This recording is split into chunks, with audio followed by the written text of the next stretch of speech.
Assalamualaikum warahmatullahi wabarakatuh. Eh, Waalaikumsalam.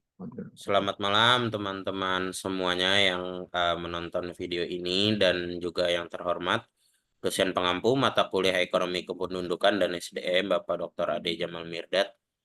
Hari ini kami akan mempresentasikan terkait teori ekonomi fertilitas Becker. Sebelumnya izinkan saya memperkenalkan anggota kelompok kami.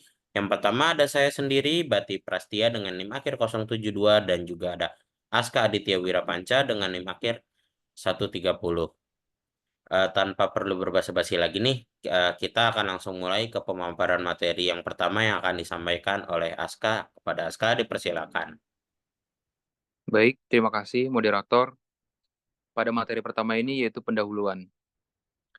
Teori ekonomi fertilitas Gary Becker, yang dikenal sebagai teori pilihan rasional tentang fertilitas, merupakan salah satu kontribusi penting dalam ekonomi keluarga dan demografi. Keberadaan anak atau fungsi fertilitas menjadi sangat penting karena melibatkan biaya dan peluang. Becker tahun 1995.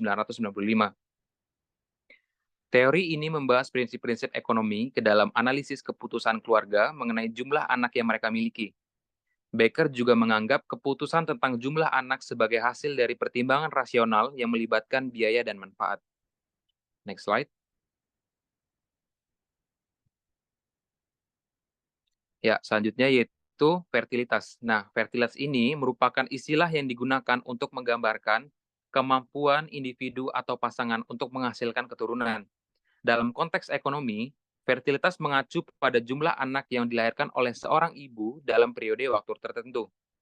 Dan ada pun faktor-faktor yang mempengaruhi fertilitas, di sini yaitu ada 4 faktor. Yang pertama itu ekonomi. Ekonomi pendapatan keluarga. Nah, pendapatan keluarga yang tinggi dapat meningkatkan kecenderungan memiliki jumlah anak yang rendah. Hal ini terlihat dalam penelitian bahwa wanita dengan pendapatan yang tinggi memiliki kecenderungan memiliki jumlah anak yang rendah. Yang kedua yaitu sosial. Ada norma budaya, agama, dan status sosial ekonomi seperti pendidikan dan status kerja. Juga dapat mempengaruhi keputusan memiliki anak. Jadi semakin tinggi status sosial ekonomi, semakin rendah kecenderungan memiliki anak. Yang ketiga itu kesehatan. Akses layanan kesehatan yang buruk dapat mengakibatkan penurunan tingkat fertilitas dan penggunaan alat kontrasepsi yang tidak tepat dapat mempengaruhi kesuburan. Penggunaan alat kontrasepsi yang tidak efektif juga dapat mengganggu kesuburan dan mengurangi kemungkinan kehamilan bagi seorang ibu.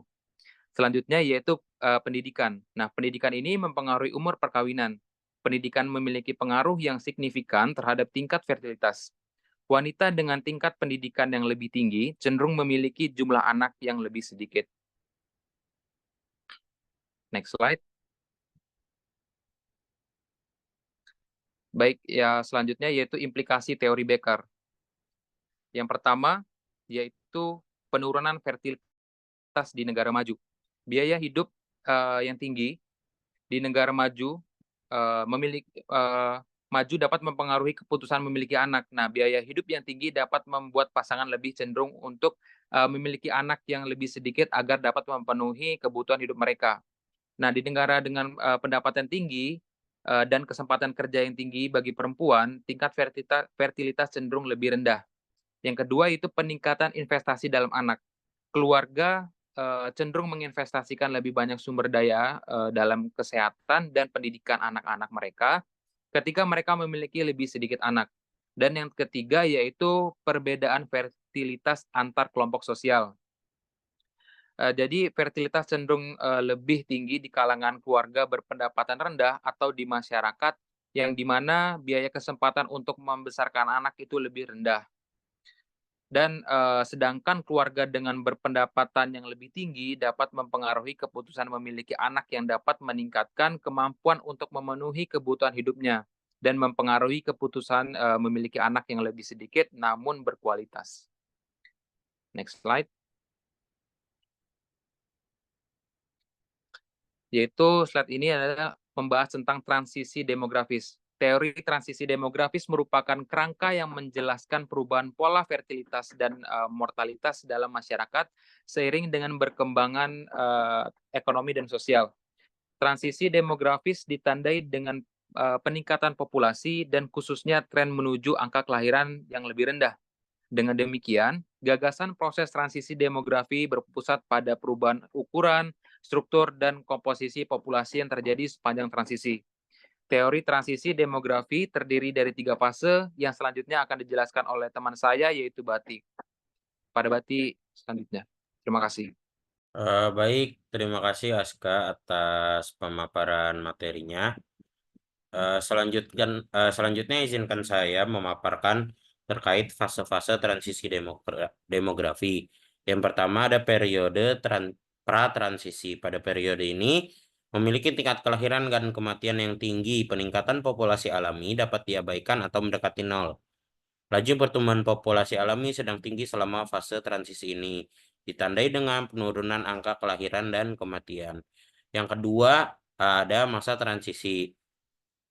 Pada masa periode transisi ini terdapat 3 tahap lagi, yaitu ada transisi awal, pertengahan transisi, dan juga transisi akhir. Di mana pada periode transisi akhir, angka kematian rendah dan tidak berubah atau hanya menurun sedikit, dan angka kelahiran antara penggantian dan di atas tingkat penggantian sudah menjadi rahasia umum bahwa kontrasepsi telah tersedia. Yang ketiga adalah periode pasca transisi. Dengan tingkat kematian dan kelahiran yang rendah, hampir semuanya mengenal dan menggunakan metode KB modern. Selanjutnya, saya akan menjelaskan mengenai teori fertilitas Becker. Becker mengatakan bahwa permintaan terhadap jumlah anak dianggap sebagaimana permintaan akan barang-barang dan jasa pada umumnya, dengan anggapan setiap keluarga mempunyai informasi yang sempurna tentang jumlah maupun jarak kelahiran anak yang mereka kehendaki. Jadi Becker merumuskan teori di mana bahwa teori fertilitas ini bahwa permintaan anak ini diasumsikan sebagaimana barang dan jasa pada umumnya, sehingga ada faktor-faktor yang mempengaruhinya. Selanjutnya, ada 2 pendekatan dalam teori fertilitas Becker ini. Yang pertama adalah anak sebagai barang konsumsi. Pada anak sebagai barang konsumsi, anak dilihat sebagai sumber kepuasan atau kebahagiaan bagi orang tua. Orang tua akan memperoleh utilitas atau kepuasan dari keberadaan anak. Selanjutnya, ada faktor penentu di pendekatan anak sebagai barang konsumsi.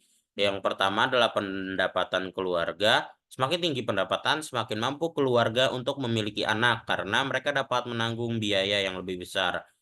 Kemudian yang juga mempengaruhi anak sebagai barang konsumsi adalah preferensi pribadi, yaitu setiap keluarga memiliki tingkat preferensi yang berbeda terhadap anak dibandingkan dengan bentuk konsumsi lainnya.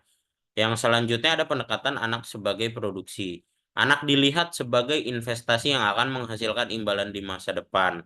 Anak diharapkan memberikan kontribusi ekonomi atau dukungan di masa tua orang tua, atau menghasilkan keuntungan ekonomi melalui partisipasi dalam usaha.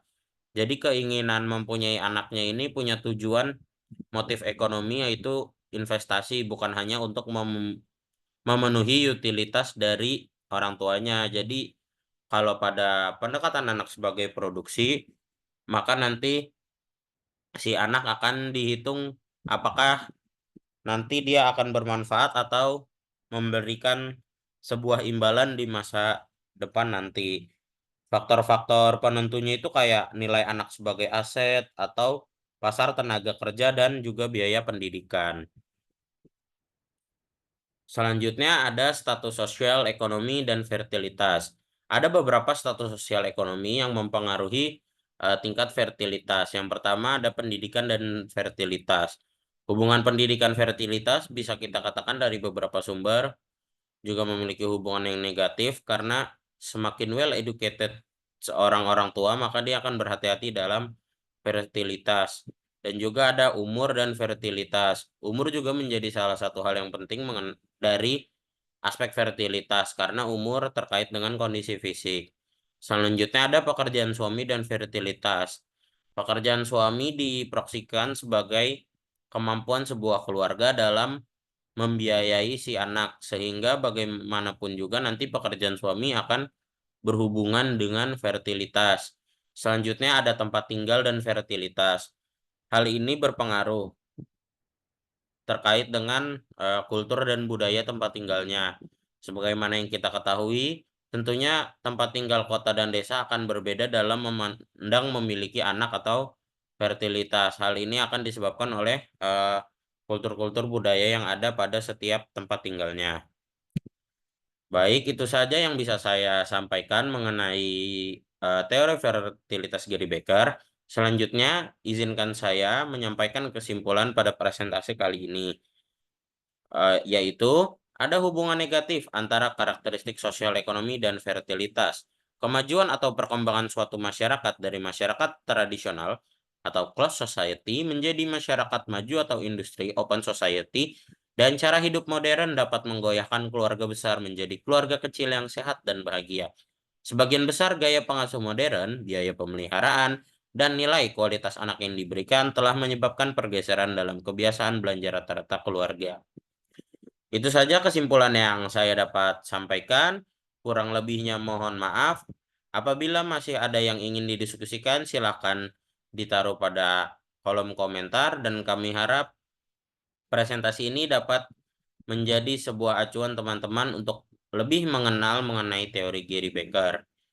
Saya Bati Prastia dan Aska Saya, Aditya Panca em, pamit mengundurkan diri. Wassalamualaikum warahmatullahi wabarakatuh.